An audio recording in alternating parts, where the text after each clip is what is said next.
Jane Street, yes, only 3% of its profits of the last quarter came from Indian markets, 97% came from outside. 7 billion USD dollars of net profit revenue in the last quarter. Man, out of which only 3% from Indian markets. The kind of money that Jane Street made from markets, right from currency to commodity to equity to derivatives, boggles the mind. And how did it benefit so much? Well, Jane Street is a high volume, high frequency trader. It is almost a market maker. जैसे gambling में bookie होता है, bookmaker.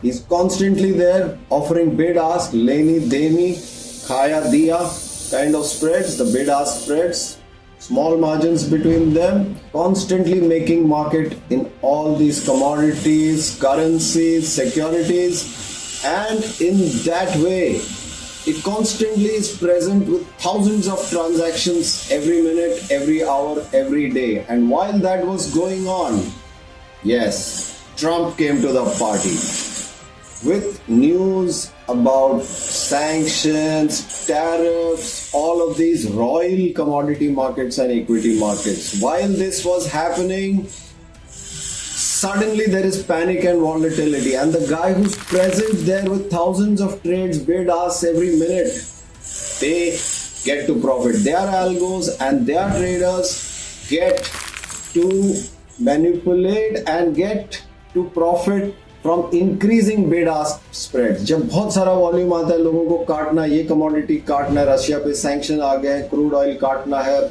Crude oil के positions हटाने हैं, fertiliser के positions बढ़ाने हैं. When all this happens, that time the bid asks, the demand for those quotes rises, the spread खाया और दिया के बीच का जो spread है बढ़ जाता है. The guy who's already holding on to positions and holding on to the book, they can increase those spreads.